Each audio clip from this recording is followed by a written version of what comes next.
आउज़ु बिल्लाहि मिनश्शैतानिर्रजीम बिस्मिल्लाहिर्रहमानिर्रहीम। शुरू अल्लाह के पाक नाम से जो बड़ा मेहरबान निहायत रहम करने वाला है। अस्सलाम वालेकुम वरहमतुल्लाहि वबरकातुहू। मेरी आज की इस वीडियो का टॉपिक है, कह दीजिए कि वही अल्लाह है जिसने तुम्हें पैदा किया।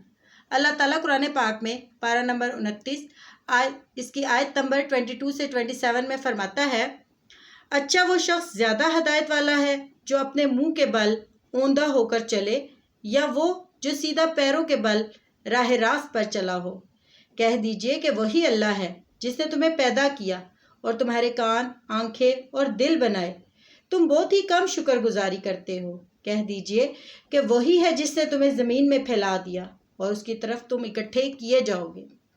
काफिर पूछते हैं कि वो वादा कब जाहिर होगा, अगर तुम सच्चे हो तो बताओ। आप कह दीजिए कि इसका इल्म तो अल्लाह ही को है, मैं तो सिर्फ खुले तौर पर आगाह कर देने वाला हूँ। जब ये लोग उस वादे को करीब तर पा लेंगे, उस वक्त उन काफिरों के चेहरे बिगड़ जाएंगे और कह दिया जाएगा कि यही है जिसे तुम तलब किया करते थे। इन आयात मुबारका से यहाँ पर यह पता चलता है कि यहाँ पर यह बताया गया कि मुंह के बल ऊंधा चलने वाले को दाएं बाएं और आगे पीछे कुछ नज़र नहीं आता, न वो ठोकरों से महफूज होता है कि ऐसा शख्स अपने मंजिल मकसूद तक क्या पहुंच सकता है? यकीनन नहीं पहुंच सकता। इसी तरह दुनिया में अल्लाह ताला की मसीयतों को में डूबा हुआ शख्स आखिरत की कामयाबी से महरूम रहेगा। यानी जानवरों की तरह मुंह नीचा किया हुआ उसी डगर पर चला जा रहा हो जिस पर किसी ने उसको डाल दिया हो। अल्लाह ने तो तुम्हें इंसान बनाया था, जानवर नहीं बनाया था। तुम्हारा काम ये नहीं था कि जो गुमराही दुनिया में फैली हुई हो उसके पीछे आंखें बंद करके चल पड़ो और कुछ ना सोचो कि जिस राह पर तुम जा रहे हो क्या वो सही भी है कि नहीं। ये काम तुम्हें इसलिए तो नहीं दिए गए थे, कान तुम्हें इसलिए तो नहीं दिए गए थे कि जो तुम्हें सही और गलत का फ़र्क समझाने की कोशिश करे, उसकी बात सुनकर फ़र्क ना करो, और जो गलत सलत बातें पहले से तुम्हारे दिमाग में बैठी हुई हैं उन्हीं पर अड़े रहो। ये आंखें तुम्हें इसलिए तो नहीं दी गई थी कि अंधे बनकर दूसरों की पैरवी करते रहो और ख़ुद अपने बेनाई से काम लेकर ये ना देखो कि ज़मीन से आसमान तक हर जगह जो भी निशानियां फैली हुई हैं वो आया इस तौहीद की शहादत दे रही हैं जिसे अल्लाह का रसूल पेश कर रहा है, और ये शहादत दे रही हैं कि सारा निज़ाम कायनात बेखुदा है या बहुत से खुदाई से चला रहे हैं। इसी तरह ये दिलो दिमाग भी तुम्हें इसलिए नहीं दिए गए थे कि तुम सोचने समझने का काम दूसरों के हवाले कर दो और हर तरीके की उस पैरवी करने लगो जो दुनिया में किसी ने जारी कर दिया है, और अपनी अक्ल से काम लेकर ये सोचकर गवारा ही ना करो कि वो गलत है या सही है। अल्लाह ने इल्म अक्ल और समातो बेनाई की ये नेमतें तुम्हें हक शनासी के लिए दी थी। तुम ना शुक्री कर रहे हो कि इनसे और सारे काम तो तुम ले रहे हो, मगर बस वही काम नहीं ले रहे जिसके लिए ये दी गई थी।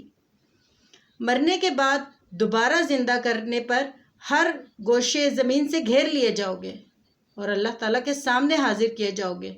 तो फिर क्या जवाब दोगे अपने रब को कि मैं क्या करके आया हूँ इस दुनिया में, मैंने क्या कमाई की है?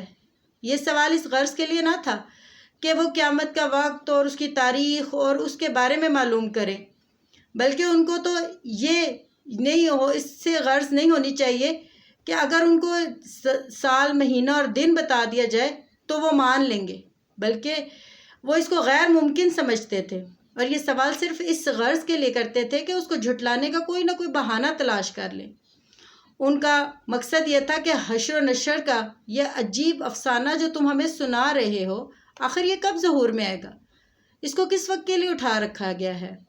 इसको हमारी आंखों के सामने लाकर दिखा क्यों नहीं देते कि हमें इसका यकीन आ जाए? क्योंकि जब हम आंखों से देखेंगे तो हम यकीन करेंगे।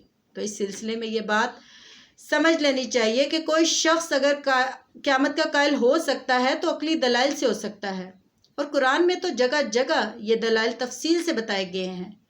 और रही उसकी तारीख़ और तो क़यामत की बहस में उसका सवाल उठाना एक जाहिल आदमी का काम हो सकता है, क्योंकि अगर बिलफर्ज ये दिन, तारीख, साल बता भी दिया जाए तो इससे कोई फ़र्क नहीं पड़ता نہ ماننے والا یہ کہہ سکتا ہے کہ جب وہ تمہاری تاریخ پر آ جائے گی تو مان لوں گا۔